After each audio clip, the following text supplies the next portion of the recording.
공부에는 왕도가 없다. 공부에는 순서가 없다. 나는 반드시 합격한다. 매일 저녁 귀간주한다.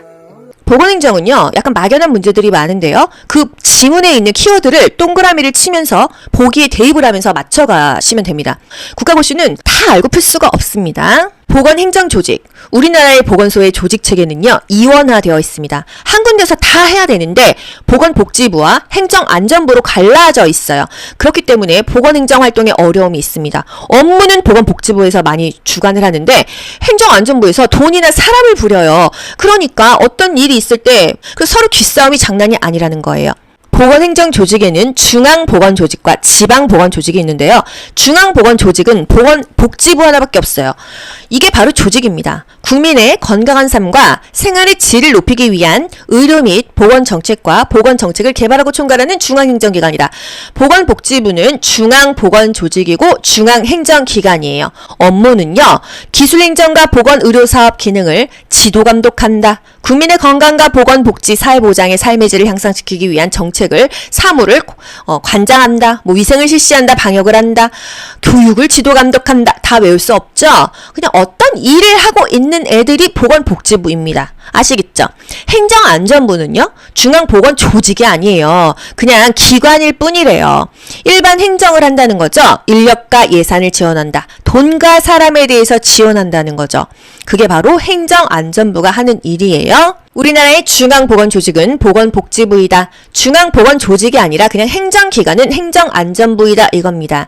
지방보건조직이 국가고시에 잘 나와요. 보건소, 보건지소, 보건진료소는 지방보건조직이다. 문제, 생활보호, 자활지원, 사회보장, 아동, 노인, 장애인, 보건위생, 의정 및 약정에 관한 사무를 관장하는 정부조직은 그러니까 어떤 사무, 업무를 관장하는 것은 보건복지부이다 이렇게 가세요. 지방보건조직은 보건소, 보건지소, 보건진료소, 최말단 행정조직이다 이거죠. 보건소는 시, 군, 구에 설치한다. 서울시, 성북구, 경기도, 용인시 이렇게 설치하는 것입니다. 최일선에서 보건행정을 담당한다. 보건소장 누가 뽑죠? 시장, 군수, 구청장이 뽑죠? 그래서 보건소의 인사권, 시장, 군수, 구청장이 담당한다. 이런 거 국가고시에 정말 자주 나오잖아요. 신고 보고 체계 여기서 알고 넘어가야 돼요. 장관이 청장에게 명령하면요, 청장은 시도지사에게, 시도지사는 시장, 군수, 구청장에게, 시장, 군수, 구청장은 보건소장에게 명령을 내요. 또 보건소장은요, 시장, 군수, 구청장이 뽑죠. 그래서 보건소는 시군구 관할에 있는 거죠. 또 시장, 군수, 구청장은 시도지사가 관할합니다. 그 위에 청장과 장관이 있어요. 어떤 문제 나와요? 보건소 설치의 근거가 되는 법이 뭐예요? 지역보건법이다 이런 문제 나오고요. 보건진료소의 법적 근거는 뭐냐? 농특법, 보건지표. 보건 수준을 알 수 있는 지표겠죠? 가장 중요한 거 영아 사망률입니다. 영아 사망률은요, 그 나라의 영아가 죽은 비율이에요. 영아는 0에서 1세죠. 0에서 1세 아기가 죽었다는 것은 우리나라의 그 보건 수준이 너무 떨어진다, 0 아니다 이렇게 이해하시면 되겠어요. 영아 사망률의 공식이 국가고시에 정말 자주 나와요. 분모가 뭐냐, 분자가 뭐냐를 물어봅니다. 여러분, 구하고자 하는 값을요, 항상 분자로 올리셔야 돼요. 예를 들어서 영아 사망률을 구하려면은요, 영아가 사망한 그 숫자를 분자로 올리는 겁니다. 아시겠죠? 그러면 분모로는 뭘 내려요? 그 해에 태어난 총 아기를 분모로 내리는 거예요.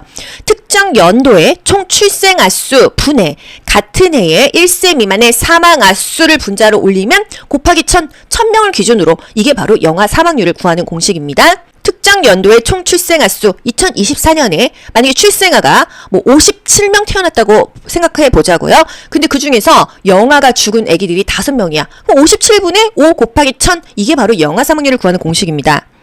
영아 사망률이 건강 수준 및 보건 상태를 나타내는 중요한 지표인 이유가 뭐냐? 다음 중 영아 사망률이 중요한 지표인 이유는, 아닌 이유는, 이런 문제 나오죠? 영아가 죽었다는 것은 일단 그 나라의 뭔가 보건 수준이나 건강 수준이 조금 많이 아니다, 0 떨어진다 이런 의미이기 때문에 보건 수준을 잘 반영하기 때문에 중요한 거고요. 애기들이 태어날 때부터 비리비리해 다음 세대의 국민 건강이 너무 떨어지겠죠. 그래서 다음 세대 국민 건강에 영향을 미친다는 거고요. 모자 보건 사업의 중요한 평가 지표이다. 영아 사망률 공식 뭐라고요? 연간 태어난 출생아 1000명 중에서 만 1세 미만의 사망한 영아 수의 비율이다. A에 대한 B는요? A분의 B입니다. 아시겠죠? 앞에 있는 게 분모로 내려가고요. 뒤에 있는 게 분자로 올라가는 거예요. 영아 사망률이 높다. 그거는 아기가 많이 죽었으니까 그 나라 보건 수준이 낮다, 떨어진다 이거고요. 영아 사망률이 낮다. 이거는요. 그 나라의 보건 수준 좋네, 향상되었네, 반비례가 되겠죠. 공식 문제, 직전국시에 공식이 2개나 나왔어요. 공식에서 알면 편한 법칙이요. 구하고자 하는 값을 분자로 올리세요. 예를 들어서 신생아 사망률을 구하려고 하면은요. 신생아의 사망수를 분자로 올리는 것입니다. 주산기 사망률을 구하려고 하면은요. 주산기 사망이 뭐예요? 주산기 사망수를 분자로 올리는 거예요. 근데 주산기 사망이라는 것은 엄마 뱃속에서 죽었거나 아기가 태어난 지 일주일 미만에 죽은 것을 주산기 사망이라고 하거든요. 그 숫자를 분자로 올리는 것입니다. 모성 사망률은요. 모성이 사망한 숫자를 분자로 올리는 거고요. 또 비례 사망 지수는요. 비례 사망자를 분자로 올리는데 비례 사망자는 50세 이상의 사람이거든요. 그래서 50세 이상의 사망자 수를 분자로 올리는 것입니다. 그래서 공식 문제가 나오면 구하고자 하는 값이 분자에 있는지를 보시면 되고요. 가끔 분모를 물어보죠. 분모는 그 해의 그 기준점이에요. 예를 들어서 신생아 사망률이에요. 분모는 뭘까요? 그 해 총 태어난 아기 수겠죠. 그쵸? 그것을 특정 연도의 총 출생 아수라고 봅니다. 모성 사망률은요. 모성이 사망한 수가 분자로 가지만요. 총 모성, 엄마의 범위 15에서 49세 가임 여성의 수가 분모로 내려오고요. 비례 사망 지수 역시요. 1년 동안의 총 사망자 수 분의 50세 이상 사망자 수 이렇게 가는 것입니다. A에 대한 B는요. A분의 B 이렇게 가는 거예요. 아시겠죠? 그래서 모든 공식을 암기하실 필요는 없다. 구하고자 하는 값을 분자로 올려라. 비례 사망 지수가 높다는 것은 그 나라의 보건 수준이 높다는 걸까요? 낮다는 걸까요? 높다는 것입니다. 아까 영아 사망률이 높다고 하는 거는 그 나라의 보건 수준이 영 아니라며, 보건 수준이 낮다는 거라며. 반대예요. A가 죽으면 그 나라의 건강 수준은 나쁜 거지만 노인들이 죽으면 그 나라의 건강 수준은 좋다는 거죠. 야속하지만 어쩔 수 없어요. 비례 사망 지수는요. 50세 이상의 사망자의 비율이에요. 사실 요즘에는 잘 맞지 않는 얘기입니다. 적어도 70세는 돼야 될 것 같은데 과거에는 50세도 나이가 많다고 했기 때문에 50세부터 비례 사망 지수로 봅니다. 비례 사망 지수가 높다는 것은 보건 수준이 높은 거예요. 노인들, 아픈 사람들이 많이 죽었으니까 그 나라가 건강하다 이 얘기입니다. 나이 많은 사람이 없으니까 보건 수준이 높다. 이게 바로 비례 사망 지수예요. 질병 관련 지표, 발생률과 유병률이 있습니다. 전체 인구에 대한 어떤 특정 질병이 있는 사람의 비율은 유병률이고요. 병을 보유하고 있는 비율이요. 발생률은요. 아픈 사람 다 빼고 건강한 사람들 중에서 다시 병 걸린 사람 이 비율이에요. 아시겠죠? 전체 인구가 계산하기 좋게 200명이라고 하자고요. 그 중에서 당뇨 환자 30명 있었어요. 그럼 200분의 30 곱하기 1000 이게 유병률이 되고요. 발생률은요. 전체 인구가 200명인데 그 중에서 이미 아픈 사람이 50명이에요. 그러면 건강한 사람은 150명밖에 없잖아요. 150분의 새로 아픈 사람 7명 아파 분의 7 이런 식으로 가는 겁니다. 아시겠죠? 그냥 전체 인구를 싸잡아서 하는 게 유병률이고요. 건강한 사람 중에서 또 질병 생긴 사람 이게 발생률인 거예요. 급성 감염병은 유병률이 낮고 발생률은 높다. 왜? 말 그대로 급성 감염병이에요. 제가 식중독 걸려서 한 3일 만에 나았어요. 그 병을 보유하고 있는 비율은 유병률인데 이미 다 나았기 때문에 유병률이 낮겠죠. 또는 보고 먹고 죽었어요. 그래서 유병률에 포함이 안 된다. 죽었거나 나았기 때문에. 급성 감염병은 이미 죽었거나 그 병이 빨리 나았기 때문에 유병률은 낮지만 발생률 높다는 거예요. 보건소의 금연 프로그램의 단계. 나 담배를 한 달 이내 끊겠어? 준비 단계죠? 문제. 금연 5일째라면 실시할 교육 내용은 금단 증상에 대한 대처법을 교육한다. 보건소의 설치 기준은 시, 군, 구이다. 보건소장은 누가 뽑나? 시장, 군수, 구청장이다. 보건소의 인사권은 누구한테 있다? 시장, 군수, 구청장에게 있다. 보건소는 건강 친화적인 지역사회 여건 조성의 업무를 수행한다. 보건소, 보건지소, 보건진료소 1차 의료기관이죠. 보건지소는 읍면에 설치한다. 보건진료소는 읍면보다 더 시골. 보건진료소는 농어촌 벽지의 의료서비스 수준을 향상시키고 의료균형을 실현하기 위해서 보건진료 전담 공무원을 파견한다. 이 전담 공무원 누구죠? 간호사와 조산사예요. 둘 다 간호사죠. 보건의료 취약지에 설치하고요. 이 법적인 근거가 되는 거. 보건진료소의 법적 근거는 농특법이다. 문제. 1980년 농어촌 등 보건의료를 위한 특별조치법에 의해 설치된 지방보건의료기관은 보건진료소이다. 농특법. 1980년대 하면은요, 보건진료소가 나오셔야 돼요. 문제, 농어촌 등 보건의료를 위한 특별조치법에 따라 의료취약지역 주민에게 1차 보건의료 서비스를 제공하기 위해서 설치된 기관은 보건진료소이다. 문제, 우리나라에서 보건진료소 설치의 근거가 되는 법은 농특법이다. 문제, 보건소 설치의 근거가 되는 법은 지역보건법이다. 이겁니다. 농특법 하면은 보건진료소, 지역보건법 하면은 보건소로 가세요. 보건진료소의 배경 중요하죠? 1978년에 1차 보건의료에 대한 최초의 국제회의를 했습니다. 알마-아타 회의인데요. 여기서 건강은 인간의 기본 권이다. 기본적인 권한이다 그랬어요. 건강이 인간의 기본적인 권한이래요. 그 권리를 찾아 먹어야겠죠? 그래서 2년 후 1980년도에 우리나라에서 농특법이라는 걸 만들었어요. 농어촌 등 보건의료를 위한 특별조치법. 시골 깡촌에 사는 사람들도 건강은 인간의 기본 권이니까 어느 정도 건강할 수 있는 권리가 있다. 이렇게 제정한 거예요. 그래서 81년에 의료취약지의 보건진료소를 만들었습니다. 보건진료 전담 공무원, 간호사, 조산사를 파견해가지고요. 어느 정도 서비스를 해줬어요. 진찰, 검사, 예방접종, 건강증진 이런 건 의사가 아니어도 간호사들이 할 수 있잖아요. 그게 바로 보건진료 전담 공무원입니다. 의사들은 시골로 안 가려고 하기 때문에 간호사와 조산사를 공무원을 만들어가지고 보건진료소로 보낸 거예요. WHO가 뭘까요? 세계보건기구입니다. 코로나 때문에 뉴스에 많이 나왔어요. 세계보건기구의 목적은요, 전 인류의 가능한 최고 건강 수준을 향상시키자입니다. 세계보건기구의 본부는요, 스위스에 있어요. 스위스의 제네바에 있고요. 총 6개의 지역사무소가 있는데, 우리나라 지역사무소는요, 서태지, 서태평양 지역사무소, 필리핀의 마닐라에 WHO, 우리나라 지역사무소가 있다 이거예요. 세계보건의 날은요, 4월 7일이래요. 보건의료 전달 체계가 뭐죠? 의료를 필요로 하는 사람들에게 적절하게 의료를 제공하는 것이 바로 보건의료 전달 체계가 되겠습니다. 우리나라는요, 자유방위명이에요. 이게 국가고시에 나왔거든요. 한국, 미국, 일본 등의 나라에서 적용되는 거, 프라이에 의한 보건의료 전달 체계의 유형, 이렇게 나왔어요. 우리나라는 자유방위명 또는 자유기업형이다. 왜 우리나라는 자유방위명이에요? 내가 만약에 몸이 아파요. 나라에서 지정해준 병원을 가나요? 아니죠. 내가 의원을 가든지 서울대 병원을 가든지 내가 선택하는 거예요. 내 돈 내고 내가 간다? 자유방위명이고요. 장점은요, 자유선택이 가능하다. 의료의 질이 높겠죠. 그러니까 우리나라는 행위별 수과제를 하고 있잖아요. 그쵸? 국가는 최소한의 개입만 한다. 단점은 돈 없으면 치료를 못 받아요.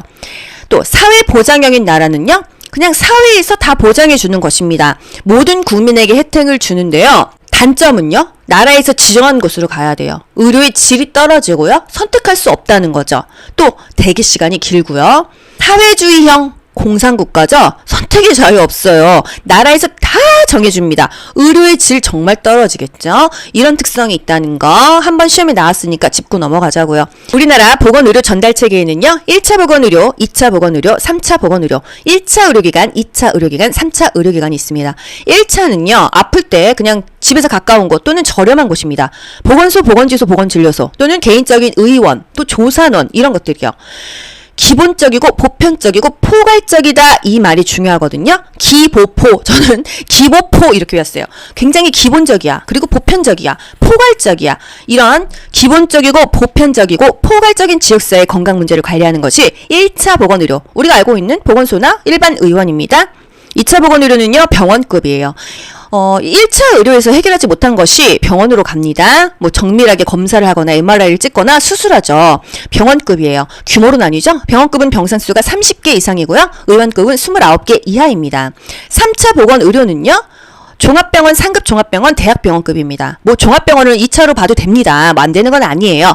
그런데 이게 출판사마다 많이 다르거든요. 제가 이제 이것저것 조합해 본 결과 이게 가장 적합한 것 같아요. 3차는 종합병원 이상이다. 종합병원은요, 100병상 이상이죠. 상급 종합병원은요, 500병상 이상이고요. 우리가 알고 있는 대학병원들이 이런 급들입니다. 1, 2차에서 해결 못한 거 사실 다 대학병원에서 해주잖아요. 세분화된 진료, 특수검사, 암검사, 암치료, 고가의 장비가 다 있는 곳은 사실 종합병원, 대학병원이라는 거죠. 하지만 3차 의료기관을 이용하려면요, 1, 2차에서 진료 의뢰서를 받아가야 돼요. 그리고 특수진료병원도 있다는 거, 방사선 치료, 정신병 이런 것들이요. 요거는 맨날 나오죠. 별 5개짜리예요. WHO, 세계보건기구에서 제시한 1차 보건의료의 접근의 필수 요소. 1차 보건의료가 뭐예요? 보건소, 보건지소, 보건진료소, 일반적인 의원, 조산원. 우리가 동네에서 쉽게 접할 수 있는 그런 의원들이요. 접근의 필수 요소가 있습니다. 접수주지, 접수주지. 네 글자를 꼭 암기하세요. 접근성. 접근성이라는 거는요, 지리적, 지역적, 경제적, 사회적 이유로 차별이 있어서는 안 된다. 거리에 대한 접근성만 있는 게 아니에요. 지역적으로, 지리적으로, 경제적으로, 사회적인 어떤 이유가 다 접근성이 되는 것입니다. 또 수용 가능성, 주민의 참여, 지불 가능성 또는 지불 부담 능력입니다. 문제 어떻게 나와요? 이주 노동자인 주민이 보건의료 서비스를 이용할 때 차별을 받지 않도록 고려했다면 이것은 1차 보건의료 접근의 필수 요소 중에서 뭐냐? 접근성입니다. 차별받지 않는 거? 접근할 수 있는 거죠. 차별하지 않았기 때문에 그 1차 보건의료를 이용할 수 있었던 거죠.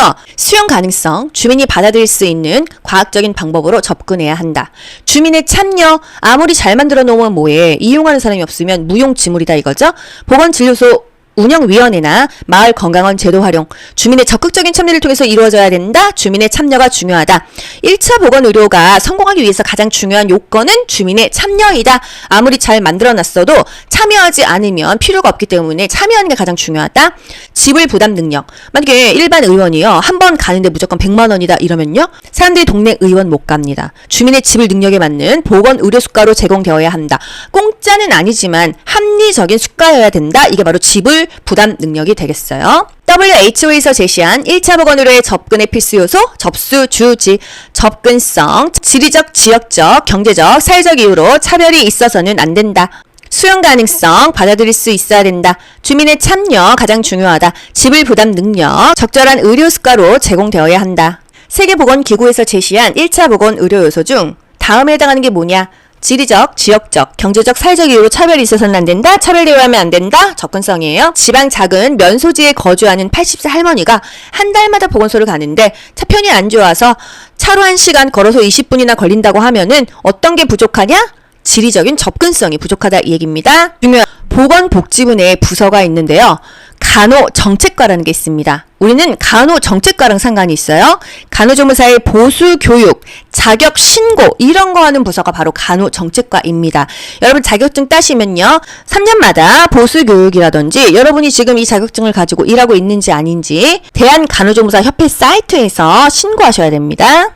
우리는 간호조무사니까 간호정책과랑 상관이 있는데요. 의료인은 의사와 간호사죠. 의료인의 보수교육이라든지 이런 거 관리하는 곳은요. 의료인력정책과입니다. 문제, 지방보건행정조직에 대한 보건복지부의 업무에 해당하는 것은 공공보건에 대한 기술지도 및 감독 권한을 관장한다. 보건복지부의 업무는 기술지도 감독을 한다. 중요하죠? 사회보장제도 3가지, 사회보험, 공공부조, 사회서비스가 있습니다. 보험, 부조, 서비스가 있습니다. 주체와 객체가 있어요. 주관하는 자가 누구냐? 이 혜택을 받는 자가 누구냐? 보통은요, 정부에서 주관합니다. 또 민간이 주관하기도 하고요. 이건 국시 거의 안 나오고요. 혜택을 받는 자가 나옵니다. 사회보험은요, 전 국민이 다 받고요. 공공부조는 빈곤층, 돈 없는 사람, 취약계층만 받는 거예요. 사회서비스는요, 특정인, 어떤 특정인, 법률이 정하는 아동, 노인, 조손가정, 장애인 이런 특정인들이 받는 게 사회 서비스예요. 공공부조 국가고시 제일 잘 나오잖아요. 취약계층, 의료급여, 의료보호는요 공공부조라는 거예요. 결국은 사회보장제도죠. 그쵸? 전 국민이 다 받는 거 사회보험, 국산, 건고노, 국민연금, 산재보험, 건강보험, 고용보험, 노인장기 요양보험은요.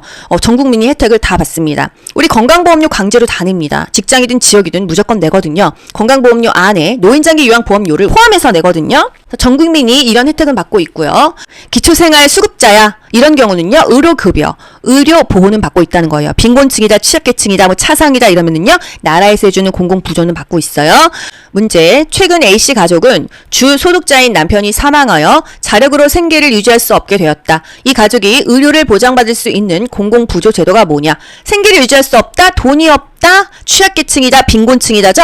의료급여 또는 의료보호 같은 말입니다. 사회보험의 5가지 국산, 건건호, 대상자는 국민이죠. 국민연금은요, 연금, 돈이 나와요. 소득을 보장하는 것이다. 산재보험, 일하다가 손가락 잘렸어. 병원도 갈 수 있고 돈도 나오죠. 의료보장과 소득보장이 다 되고요. 산재보험 청구는요, 근로복지공단에 신청하는 거예요. 산재는요, 근로자들이 타는 거거든요. 근로복지공단에 신청합니다. 국민건강보험은요, 우리 병원에 가서 의료만 보장받는 거예요.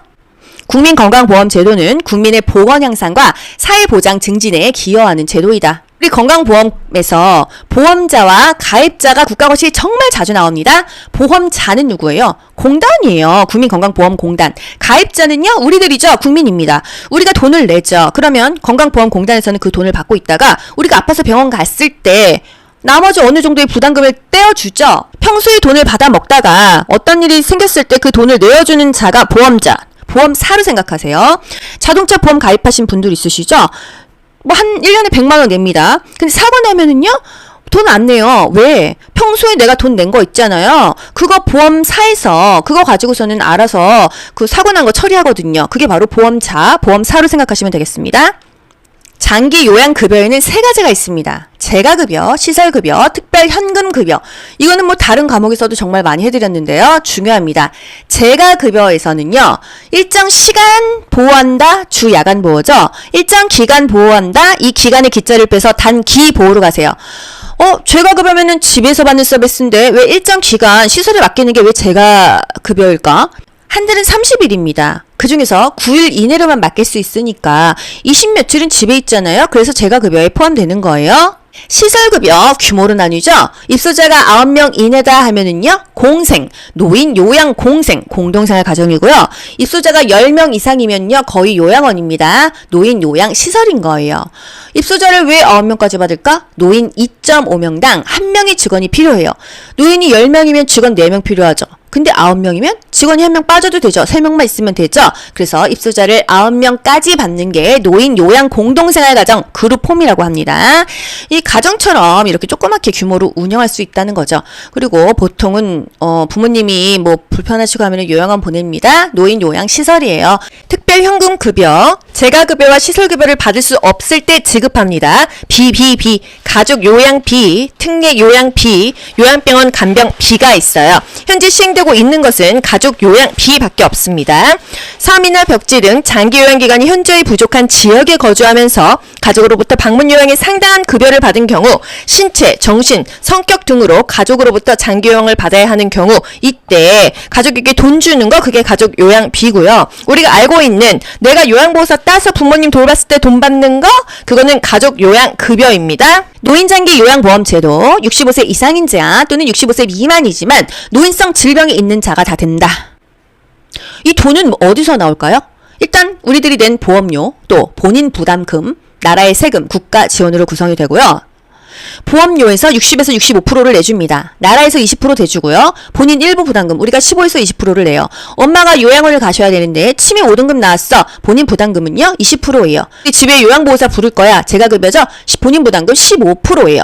총 금액이 100만 원이면요. 요양보호사가 집에 오는 거는 우리 엄마 15만 원 내면 되는 거고요. 요양원 가야 되는 것은 20만 원 내야 되는데, 이거는 다 보험이 혜택되는 급여 부분 얘기고요. 비급여, 식사나 간식은 다 플러스 하더라고요. 그런 비용이 또 추가가 됩니다. 보험자는 건강보험공단이다. 가입자는 국민이다. 진료비 지불제도 거의 국가고시에 100% 나오죠? 우리나라는요, 행위배수까지와 포괄수까지 2가지를 섞어서 하고 있거든요. 그래서 항상 2가지가 시험 문제에 나오는데, 요즘에는 단순하게 물어보지 않아요. 뭐 이게 뭐냐 이렇게 나오지 않습니다. 굉장히 난이도 있게 물어봅니다. 행위배수까지와 포괄수까지. 예를 들어서 국민건강보험 가입자인 여성이 제왕절개 분만 후 합병증 없이 퇴원하는 경우 적용되는 진료비 지불 보상 방식에 관한 설명으로 옳은 것은? 이건 한마디로 제왕절개술이니까 포괄수가제를 물어본 건데요. 정답이 뭐 포괄수가제 이런 게 아니고요. 의료비용을 사전에 예측할 수 있다. 포괄수가제는요, 그 비용을 포괄로 묶어버렸기 때문에 그 금액이 굉장히 경제적이라고 했잖아요. 사전에 비용을 예측할 수 있다, 이런 식으로 완전히 이해하고 있는 사람만 풀 수 있게끔 나옵니다. 아시겠죠? 행위별 수가제, 포괄수가제, 이건 무조건 국시에 나오니까요. 행위별이 나오든 포괄이 나오든 여러분 무조건 맞추실 수가 있어요. 여러분이 만약에 대학병원 가셨어요. 행위별로 돈을 매깁니다. 교수비 내고요. 피검사, 엑스레이비, 약제비 다 따로 내요. 이게 바로 행위별 수가제입니다. 각각 따로 매긴 뒤 합산해서 진료비를 나중에 사후에 청구하잖아요. 의료의 질은 높지만 의료비가 굉장히 높아요. 이게 바로 행위별 수가제의 특징이 되겠습니다. 과잉 진료비의 단점이 있다. 하지만 의료의 질은 높다 이겁니다. 진료비 지불 제도 중에서 사후 보상 결정 방식의 장점은 왜 사후 보상이라는 게 맨 마지막에 돈을 낸다 이거예요. 돈이 얼마 나올지를 모른다. 의료진의 재량권이 확대되어 의료의 질이 높아진다. 이게 장점이죠. 단점은 돈이 많이 든다 이거고요. 포괄수가제는요. 7개의 질병군별로 미리 진료비를 지급한대요. 이게 보험이 되는 부분과 보험이 되지 않는 부분이 있어요. 서비스의 양과 상관없이 질병군이나 환자군으로 미리 진료비를 책정한다 이거죠. 과잉 진료 가능성이 낮겠죠. 사전에 금액이 결정되는 방식입니다. 예를 들어서 우리나라에서는 백내장 수술, 또 맹장염, 충수절제술, 제왕절개, 치질수술 이런 것들을 포괄수가제로 묶어주거든요. 그런데 병원마다 비용이 다 똑같지는 않아요. 왜? 보험이 적용되는 급여 부분과 보험이 적용되지 않는 일반 비급여 부분이 병원마다 다 다르거든요. 그래서 어디서는 뭐 이렇게 다인실에서 6박 7일 입원해도 그 제왕절개 30만원 나오고요. 어느 병원 의원에서는요, 200, 300 나와요. 그거는 다 비급여, 본인이 선택한 항목입니다. 보험이 되는 것만 하면은요, 큰 금액이 나오지 않아요. 금액이 사전에 결정된다. 그게 바로 포괄수가제예요. 우리나라는 병원비가 진짜 그래도 싼 편입니다. 다른 나라 얼마나 비싸요? 해외여행 가서 한번 다치거나 하잖아요? 병원비가요, 1,000만원, 2,000만원은 기본이고요. 며칠만 입원해도 1억씩 된대요. 우리나라 의료비 지불 제도로서는 정말 괜찮은 나라예요. 문제, 우리나라에서 수정체 수술을 받고 합병증이 없이 퇴원하는 환자에게 적용되는 진료비 지불 제도는 수정체 수술, 백내장 수술, 포괄수가제 바로 가셔야 됩니다. 종합병원에서 충수절제술을 받은 환자에게 적용될 진료비 지불 제도에 대한 설명, 충수절제술이야, 포괄수가제구나 하고 보기를 보면은요, 진료비 청구 및 심사 업무가 간소화된다. 왜? 진료비를 사전에 다 묶었기 때문에. 국민건강보험 가입자인 여성이 제왕절개 분만 후 합병증 없이 퇴원했다고 한다면 이거 뭐죠? 포괄수가제죠? 의료 비용을 사전에 예측할 수 있다. 뭐 이거 말 바뀌어도 다 맞추실 수 있겠죠? 인두제, 봉급제, 총액계약제 이런 것들도 있는데 우리나라에서는 안 쓰고 있다. 건강보험 심사평가원, 심평원이죠. 요양급여 심사 및 비용의 적정성을 평가한다. 심평원, 평가하는 게 심평원이에요. 우리나라 건강보험제도 국가고시 거의 매번 나옵니다. 강제적인 가입 방식이에요. 지역가입자 또는 직장가입자 두 가지밖에 없어요. 보험료의 차등부가 혜택은 균일하다. 보험료는요, 재산이 많거나 연봉이 높으면 정말 많이 냅니다. 뭐 50만원 내는 사람, 그 이상 몇백만원 내는 사람도 있어요. 하지만 혜택은 균등 서비스야. 조금 뭔가 불공평한 거 아니에요? 사회 공동의 연대 책임을 통한 소득 재분배의 효과. 그래서 많이 버는 사람이 조금 버는 사람까지 그 소득을 재분배해준다 이 얘기예요. 많이 버는 사람이 더 많이 내서. 건강보험공단에서 지불하는 제3자 지불 제도이다. 건강보험공단이 보험자라고 했죠? 평소에 돈을 받아 먹고 무슨 일이 있으면 그 돈을 내어줍니다. 우리가 병원 가면은요, 뭐 4천 얼마, 5천 얼마 별로 많이 안 내요. 원래 총 금액은요, 2, 3만 원이 넘거든요.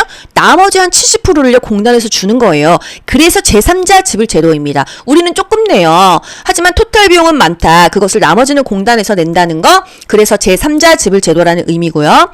본인 부담금 외래, 우리 그냥 병원 갔다 오는 거 30%, 입원은 20%가 본인 부담금이라고 합니다. 이 퍼센트가 막 중요하진 않아요. 변동사항이 있습니다. 제3자 지불제도, 피보험자가 의료기관을 이용할 때, 그러니까 우리가 국민이 의료기관을 이용할 때 일부만 부담하고 의료기관이 진료비를 보험자에게 청구하면, 그 공단에게 청구하면 공단이 이를 지불하는 거, 이게 바로 제3자 지불제도, 직접 서비스형이래요. 문제, 우리나라 건강보험 제도에 관한 설명으로 옳은 것은 균등한 보험급여를 보장한다. 소득 재분배 기능을 수행한다.